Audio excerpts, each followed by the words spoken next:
Please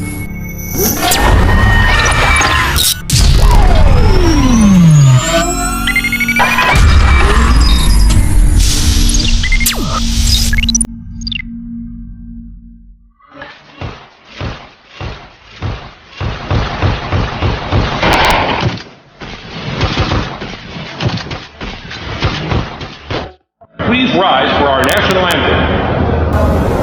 Open up the safe, bitches got a lot to say. Pussy in your face, that'll put you in your... Assalamualaikum warahmatullahi wabarakatuh. Halo teman-teman, perkenalkan nama saya Aisyah Fani Hafiqar dengan NIM 0503212437 dari kelas 1E Prodi Penyuluhan Kesehatan dan Kesejahteraan Hewan. Nah, di video ini saya akan membahas tentang anatomi dan sistem morfologi pada ayam.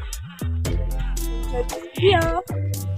Sistem pencernaan pada ayam yang terdiri dari 1. Mulut atau paru.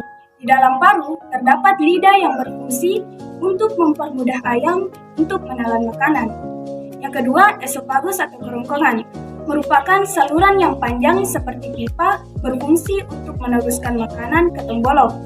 Yang ketiga, tembolok merupakan tempat penyimpanan makanan sementara. Sebenarnya, tembolok merupakan diferensiasi dari esofagus yang mengalami pembesaran. Yang keempat, proventriculus adalah lambung sejati pada ayam. Di dalamnya terjadi pencernaan secara kimiawi yang melibatkan enzim HCl dan pepsin. Yang kelima, pankreas terletak di antara lingkaran duodenum berfungsi sebagai tempat pengendapan enzim. Yang keenam, hati. Hati berfungsi sebagai sekresi empedu, metabolisme protein karbohidrat. Yang ketujuh, usus halus. Sama seperti ruminansia, usus halus ayam terbagi menjadi 3 yaitu duodenum, yeyunum, dan ileum. Di dalam duodenum terdapat beberapa enzim pencernaan seperti amilase, lipase, dan tripsin. Yang kedelapan, usus besar. Di dalam usus besar terjadi absorpsi air. Dan yang kesembilan, kloaka, merupakan tempat pembuangan akhir pada ayam. Sistem pernapasan atau respirasi pada ayam yang terdiri dari 1. Lubang hidung, berfungsi untuk mengambil udara untuk bernafas. Di dalam lubang hidung terdapat bulu halus untuk menyaring udara dan kotoran yang ikut masuk. Yang kedua, laring berfungsi untuk mencegah benda lain masuk, membantu proses menelan dan mengatur suara. Yang ketiga, trakea, merupakan saluran yang menyerupai pipa dengan cincin-cincin tulang rawan, berfungsi untuk meneruskan udara ke bronkus. Yang keempat, bronkus merupakan pangkal dari trakea, memiliki fungsi ganda yang memastikan kualitas udara yang masuk serta memastikan bakteri yang masuk.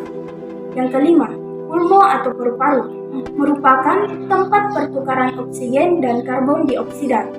Yang keenam, air sac atau kantung udara, berfungsi untuk mempertahankan udara yang konstan pada paru-paru dan menggerakkan udara pada paru-paru pada proses inspirasi dan ekspirasi udara. Yang selanjutnya, sistem peredaran darah pada ayam. Yang pertama, jantung. Jantung berfungsi untuk mengedarkan darah ke seluruh tubuh. Yang kedua, hati kanan dan kiri, berfungsi untuk mengganti sel darah merah atau erosit yang sudah mati atau tua. Dan yang ketiga, empedu. Cairan empedu berfungsi untuk memberikan warna pada feses. Dan yang keempat, ginjal. Ginjal berfungsi untuk proses penyaringan darah menuju urin. Selanjutnya, sistem reproduksi ayam betina yang terdiri dari yang pertama, ovarium, terletak di bagian kranial ginjal di antara rongga dada dan rongga perut. Sebagai penghasil sel telur, ovarium terdiri dari kurang lebih 1.500 folikel yang menempel pada permukaan ovarium. Yang kedua, ovidak, merupakan saluran yang menghubungkan ovarium dengan vagina, berfungsi sebagai saluran spermatozoa menuju ke ovum untuk proses fertilisasi. Yang ketiga, infundibulum, merupakan bagian paling atas dari ovidak dengan panjang 9 cm berfungsi sebagai tempat ovulasi, fertilisasi, dan pemasakan ovum.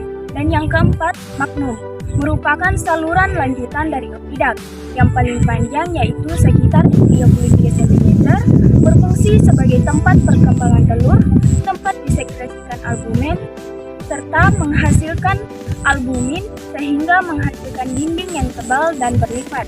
Yang kelima, isthmus, memiliki panjang sekitar 10 cm, tempat terbentuknya membran sel atau selaput kerabang lunak.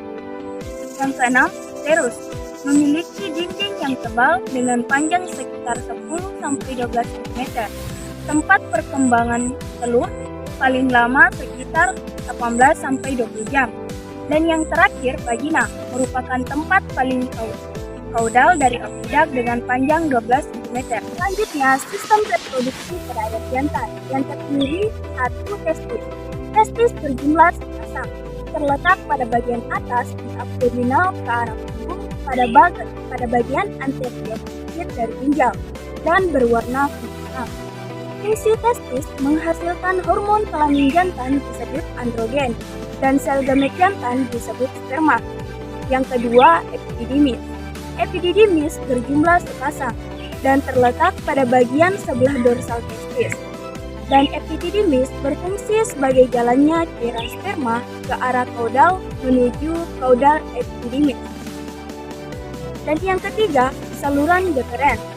Saluran deferens dibagi menjadi dua bagian, yaitu bagian atas yang merupakan muara sperma dari testis, serta bagian bawah yang merupakan perpanjangan dari saluran epididymis yang disebut saluran deferens. Saluran deferens ini akhirnya bermuara di kloaka pada daerah proctodeum yang berseberangan dengan urodium dan coprodeum. Di dalam saluran deferens, sperma mengalami pemasakan dan penyimpanan sperma terjadi pada 65% bagian distal saluran deferens. Dan yang keempat atau yang terakhir, phallus atau penis pada ayam yang terdapat pada bibir bawah kloaka yang terdiri dari tuberkel kecil yang dilindungi oleh sepasang corpus callus.